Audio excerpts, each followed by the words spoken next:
আল্লাহ তাবারাকা ওয়া তাআলা আপনাদের মধ্যে একটি প্রশ্ন রেখেছেন। সেই প্রশ্নের উত্তর আপনাদেরকে দিতে হবে, আমাদেরকে দিতে হবে। সে প্রশ্ন হচ্ছে এই, হাল ইয়াস্তাবিল লাযীনা ইয়ালামুনা ওয়াল লাযীনা লা ইয়ালামুন, क्या पढ़ा लिखा और बेपढ़ा लिखा बराबर हो सकता है? क्या आलिम और जाहिल बराबर हो सकता है? तो हर एक की तरफ से एक ही जवाब आएगा कि पढ़ा लिखा और बेपढ़ा लिखा दोनों बराबर नहीं हो सकते हैं, आलिम और जाहिल बराबर नहीं हो सकते हैं। अज़्ज़न मिल्लत इस्लामिया इल्म ऐसा नूर है जिसकी तारीफ हजरत इमाम शाफई रहमतुल्लाह अलैह ने किया, अल इल्मु नूरुन वल जहलु जुल्मतुन। इल्म হলো একটি নূর, इल्म একটি লাইট, इल्म একটি रोशनी, और জাহালাত মূর্খতা হলো কি অন্ধকার। আমার পূর্ব বক্তা हजरत मौलाना मुफ्ती आलम साहेब, आलम के मुफ्ती हैं, सिर्फ झारखंड के नहीं है। हमारे मदरसा कादरिया फैजाने रसूल के सदर मुदरिस हैं, बड़े जिम्मेदार आलिम है। अपनी जिम्मेदारी को निभाते हुए उन्होंने कहा कि इल्म जो है तरक्की का सबब है। आज दुनिया में रोशनी, करंट और बिजली जो आपको नजर आती है, इल्म ही की वजह से, इल्म की वजह से हर चीज में तरक्की होती है। जाहिल से कुछ भी तरक्की नहीं हुई और ना होगी। अज़्ज़न मिल्लत इस्लामिया उन्होंने बताया कि आप इल्म के जरिए से माँ बाप की अजमत को समझोगे। इसीलिए शान नुज़ूल में बताया जाता है, इक़रा बिस्मि रब्बिकल्लज़ी खलक़, अल्लाह का नाम लेकर पढ़ो ये आयत करीमा। ये सूरा इक़रा गारे हिरा में सबसे पहले नाजिल हुआ, ये बताने के लिए, ये नबी तुम मुझसे पढ़ो और दुनिया वालों को पढ़ाओ, तुम मुझसे इल्म हासिल करो और दुनिया वालों को इल्म दो। अज़्ज़न मिल्लत इस्लामिया इल्म है नूर, इल्म है रोशनी। मोहतरम सामिन किराम, इल्म के जरिए से आदमी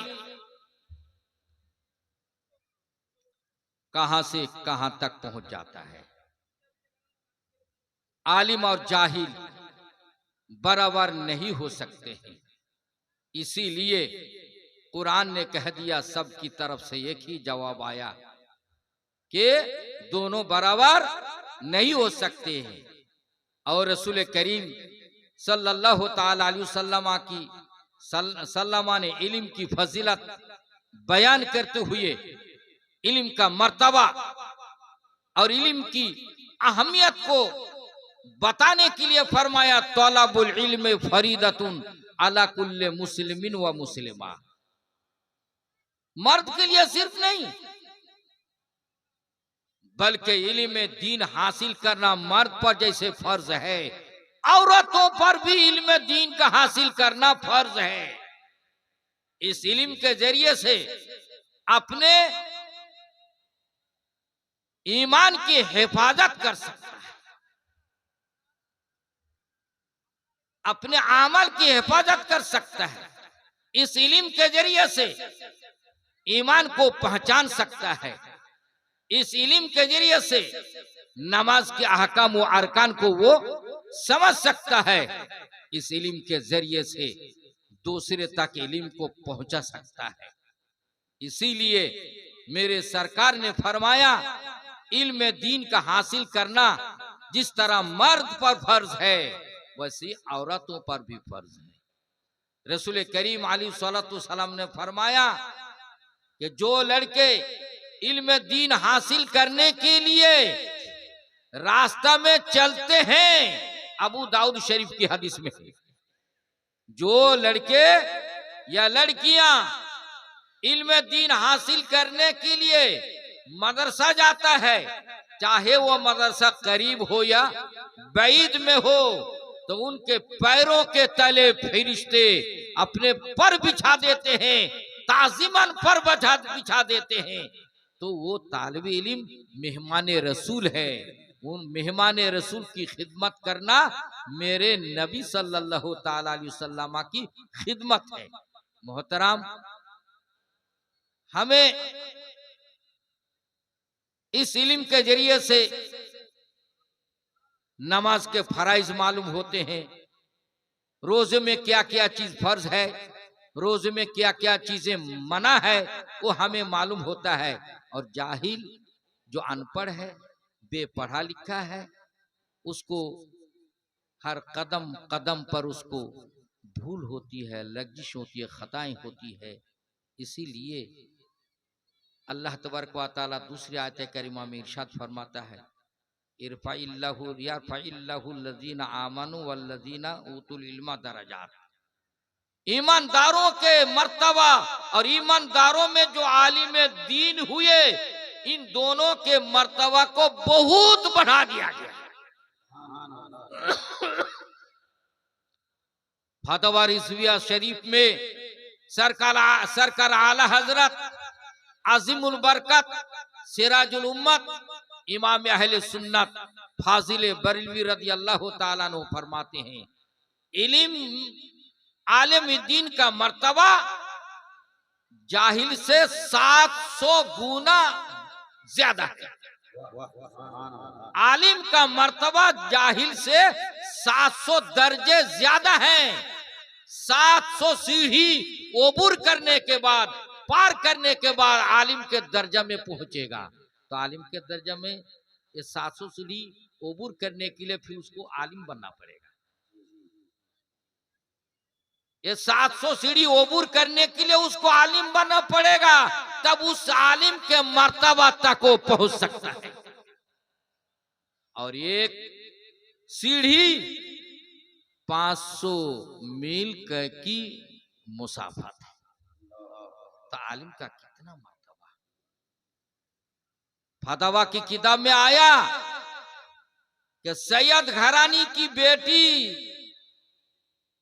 का कोफू बराबर नहीं हो सकता है। हाँ हाँ, सईद घराना की बेटी का कोफू और बराबर आलिम दीन हो सकता है। तो आलिम का मर्तबा कितना ऊंचा है, कितना बड़ा है। मेरे नबी ने आलिम का मर्तबा और उसकी फजीलत बहुत बयान किया। और एक हदीस में आया, अल उलमाओ वरसतुल अंबिया, आलिम दीन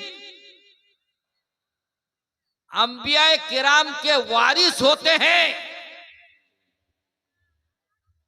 उनको इल्म में हिस्सा मिलता है, इसलिए आलिम दीन अंबिया किराम के वारिस होते हैं। आदमी करोड़पति अरबपति हो सकता है, लेकिन वो आलिम दीन नहीं हो सकता। लेकिन ये गरीब घराना का लड़का इल्म दीन को हासिल कर लिया तो वो वारिस नबी हो गया। और एक हदीस में आया, रसूल करीम सल्लल्लाहु ताला अलैहि वसल्लम ने फरमाया, मन सल्ला खल्फ आलिमिन तकीन कमन सल्ला खल्फा नबीन।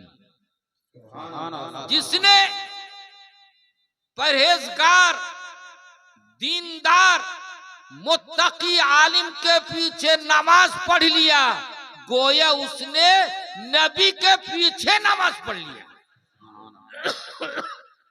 क्या मर्तबा आलिम दीन का। लेकिन वो इमाम होना चाहिए, मुत्तकी इमाम होना चाहिए, परहेजगार इमाम होना चाहिए, दीनदारी ईमान हो आलिम होना, इमाम होना चाहिए। मोहतराम सामने किराम, और एक हदीस शरीफ तफसीर रूहुल बयान में आई है। एक अल्लाह के वली ने, बस ये वाकया बोलकर अपनी तकरीर में खत्म कर दूंगा, वक्त की किल्लत का ख्याल करते हुए। हजरत एक आलिम, एक अल्लाह के वली ने ख्वाब में देखा एक महफिल सजी हुई है, बीच में बड़ी कुर्सी पर मेरे नबी मुस्तफा अलैहि वसल्लम जलवा अफरोज हैं, हजरत मूसा अलैहिस्सलाम साइड में है, और बड़े बड़े नबी, वली, गौस, कुतुब, वो लोग भी अपने मर्तबा के लिहाज से अपनी अपनी कुर्सी पर बैठे हुए हैं। इस असना में हजरत मूसा अलैहिस्सलाम ने मेरे नबी से पूछा, या अल्लाह के रसूल, आपने जो दुनिया में एक हदीस बयान किया, उसका मतलब क्या हुआ? कि क्या हदीस? कि आपने हदीस बयान किया, उलमा उम्मती का अंबियाए बनी इसराइल, मेरी उम्मत में जो आलिम दीन होगा वो बनी इसराइल के नबी की तरह होगा। आप बताएं कि आपकी उम्मत में कौन आलिम दीन है जो बनी इसराइल के नबी की तरह है? तो मेरे नबी ने फरमाया मूसा अलैहिस्सलाम से, बता दूं या देखा दूं? तो बताने और दिखाने में बहुत बड़ा फर्क होता है। तो हजरत मूसा अलैहिस्सलाम ने फरमाया कि आप दिखा दीजिए।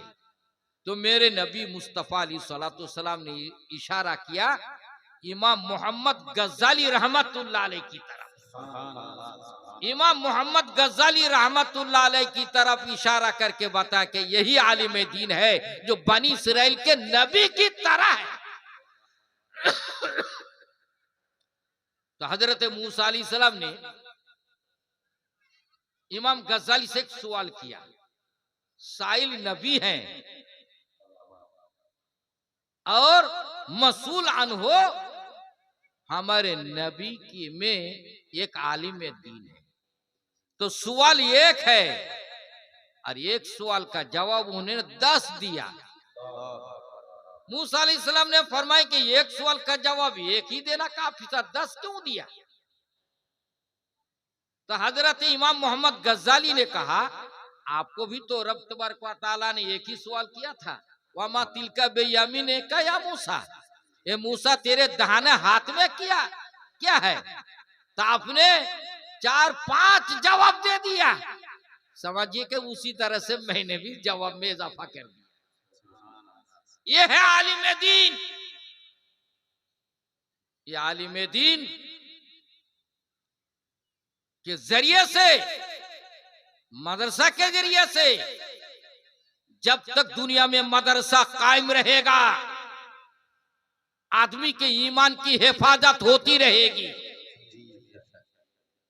आदमी के आमल सालिहा की हिफाजत होती रहेगी, और इंशाअल्लाहुल अजीज ये मदरसे क़यामत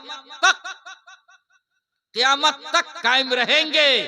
लिहाजा ईमान और आमल सालिहा की मेन बुनियाद, ईमान और आमल सालिहा की मेन बुनियाद है इल्म दीन।